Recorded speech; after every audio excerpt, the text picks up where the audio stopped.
Passe maintenant à l'invité d'Au cœur de l'info. Quel impact ont les écrans et les réseaux sociaux omniprésents dans nos vies et jusque dans nos foyers sur les plus jeunes?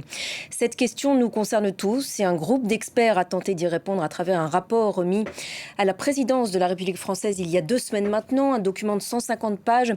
Pour le moins alarmant, il préconise d'interdire l'usage des écrans aux enfants de moins de 3 ans, des téléphones portables aux moins de 11 ans et des réseaux sociaux aux moins de 15 ans, alertant sur les risques pour leur santé, leur développement et pour l'avenir même de notre société et de notre civilisation. Une commission coprésidée par Amine Benyamina, que j'ai le plaisir de recevoir ce soir sur France 24. Bonsoir, merci beaucoup d'être avec nous.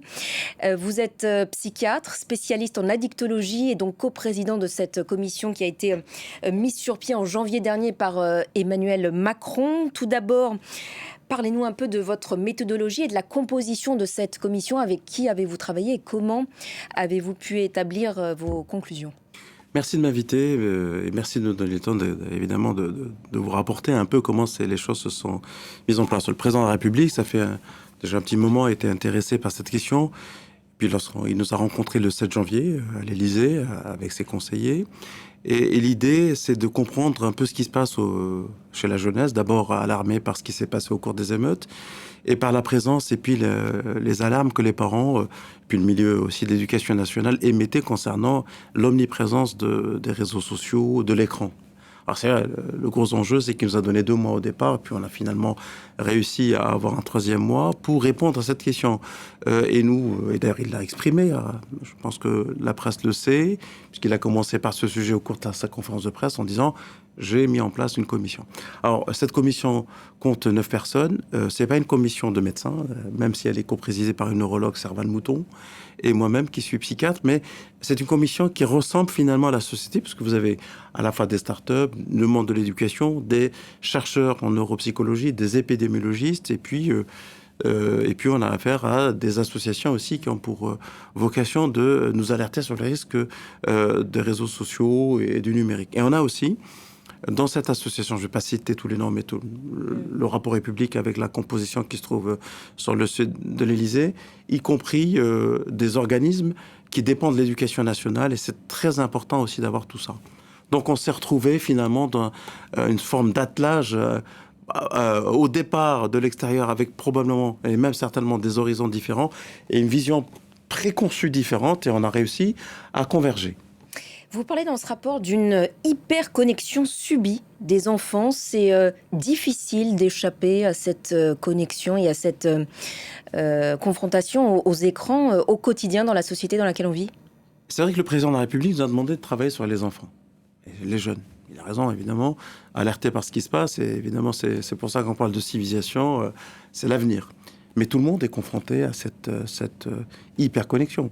Alors d'abord et avant tout, avant de commencer à faire la série des risques, je pense qu'il faut dire à tout le monde que le numérique, les écrans, la digitalisation de nos vies, c'est quelque chose d'extrêmement... C'est fantastique.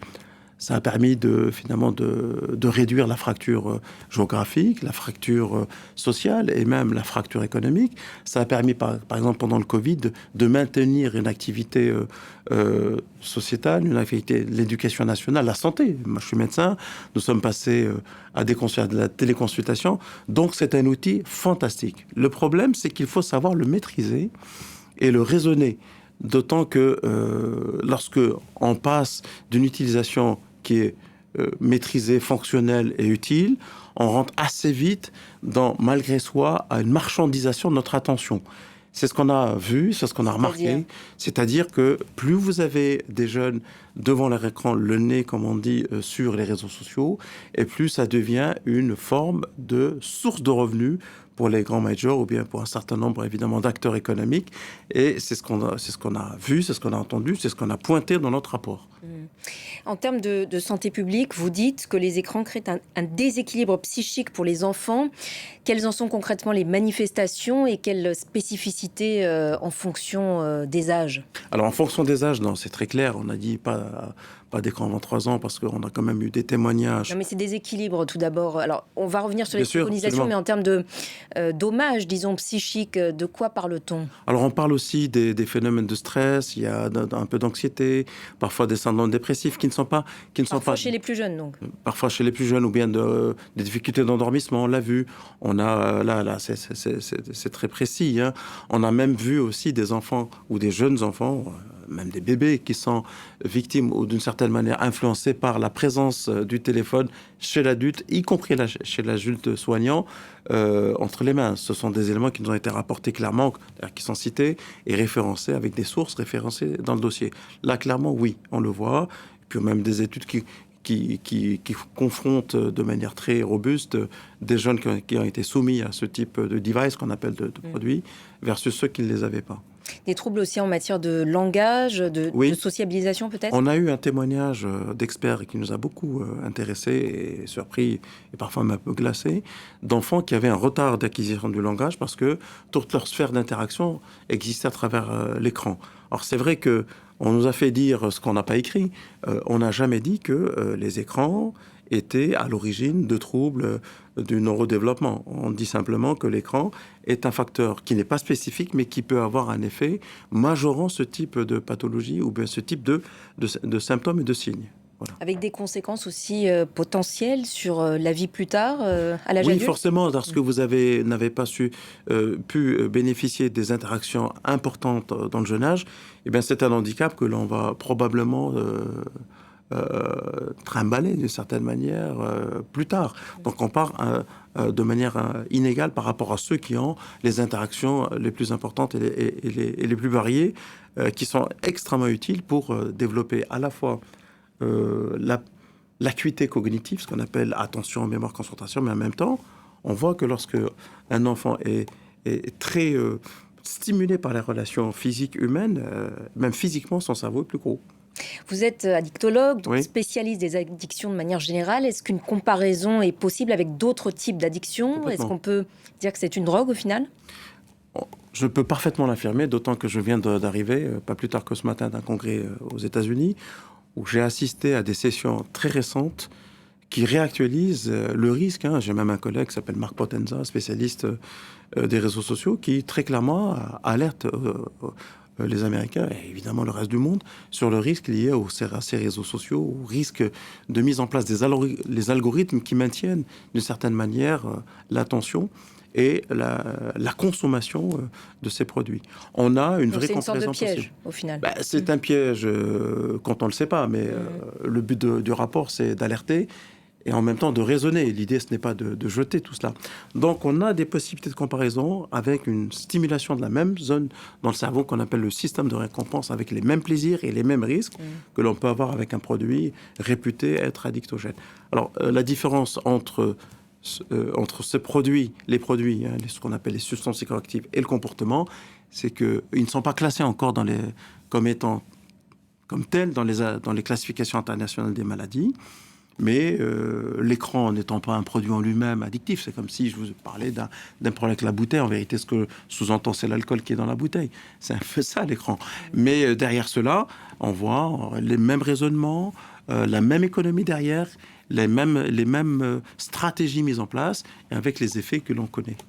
On sait que l'exposition des plus jeunes aux écrans participe aussi souvent, il faut le dire, d'un besoin de confort, des parents qui ont besoin aussi de dégager du temps libre. Cette stratégie parentale, vous dites, met les parents hors jeu. Ça finit par leur échapper en fait assez rapidement, c'est ça? Clairement. Vous savez, les parents nous disent je ne sais plus quoi faire. Moi, je les ai en consultation et puis ça a été rapporté. On a auditionné des associations qui avaient pour objectif de leur association l'aide à la parentalité, notamment dans le monde du numérique. Ils sont, d'une certaine manière, exclus finalement. Parce qu'ils offrent un produit où ils mettent leurs enfants devant les écrans, des tablettes, tout le monde l'a fait. Moi, le premier, tout le monde l'a fait. Puis on se rend compte qu'à un moment donné, c'est comme si vous remettiez les clés d'une voiture à un enfant sans lui apprendre à conduire. C'est exactement ce qui s'est passé avec ces outils. Et puis les parents, à un moment donné, quand ils veulent remettre la main sur cela, ils ont affaire à des enfants qui deviennent accros, agressifs, quasi addicts, et avec un système derrière qui est un système extrêmement bien organisé. Entre le produit fini et l'économie autour, on a affaire à un mastodonte international qui finalement roule pour lui-même. Au-delà des risques de santé, on va rapidement venir à vos préconisations, évidemment, hein, mais vous parlez plus généralement d'un risque pour l'avenir de notre société et même pour notre civilisation. Oui, alors C'est c'est vrai pas que... exagéré? Non, c'est pas exagéré. On a voulu évidemment montrer avec des mots qui peuvent avoir un effet blast, hein, c'est le terme qu'on a consacré en off, pour que les gens lisent le rapport et voient ce qu'il y a derrière. Si je vous dis que, par exemple, le numérique est un des plus grands pollueurs au monde, avec l'utilisation des terres rares, tout le monde ne le sait pas. Nous, on a auditionné des gens, évidemment, qui nous ont parlé de ça. Donc la civilisation, elle est à la fois écologique, mais aussi elle est économique, et aussi elle est liée à la liberté. Lorsque vous captez des jeunes qui plus tard seront de futurs prisonniers du numérique, c'est quand même une forme d'annihilation ou bien une forme de prise sur notre civilisation. Ça, on l'assume en l'écrivant. Que les choses soient claires, je ne dis pas qu'il faut pas aller. Il faut trouver la bonne distance. C'est ce qu'on a essayé de montrer. La bonne mesure, c'est ce qu'on a essayé de montrer, évidemment, dans notre rapport. Alors, on en vient maintenant à vos préconisations. Je crois qu'il y en a 29 précisément dans ce rapport. Alors, quelles sont-elles? Et encore une fois, en fonction de chaque âge, qu'est-ce que vous recommandez? Globalement, c'est un peu compliqué de citer les 29, mais vous avez cité les bornes. Par tranche d'âge, du coup, avant 3 ans, donc les pas bornes, d'écran c'est du pas tout. d'écran, donc on le sait. À partir de 11 ans, on dit que pas de téléphone, donc un téléphone, mais qui n'a pas sans réseau à partir Donc de jusqu'à 11 ans, pas de téléphone. Voilà, donc à partir de 15 ans, on préconise évidemment d'avoir un device, mais qui est un device avec des réseaux qui sont dits éthiques, hein, on l'a dit, parce qu'il y a quand même... C'est quoi des réseaux éthiques? C'est-à-dire des réseaux qui n'ont pas pour mission un peu camouflée ou cachée, d'augmenter finalement le temps de nos jeunes. Est-ce que ça existe vraiment? Il en existe quelques-uns. Il en existe quelques-uns. Ce sont quelques réseaux extrêmement, qui sont au service de l'éducation, des choses de cette nature. C'est vrai que la première des craintes pour l'éducation, c'est de se dire, mince, nous avons un outil qui nous a permis finalement de toucher l'ensemble des enfants, l'ensemble de tout cela. Et donc, pourquoi le faire disparaître? Donc, ça a été un travail vraiment de mesure entre nous. On a eu d'autres, évidemment, on a eu beaucoup de préconisations, c'est-à-dire, dès qu'il est possible d'avoir une alternative non numérique qui permette finalement d'avoir une approche égalitaire, on la préconise.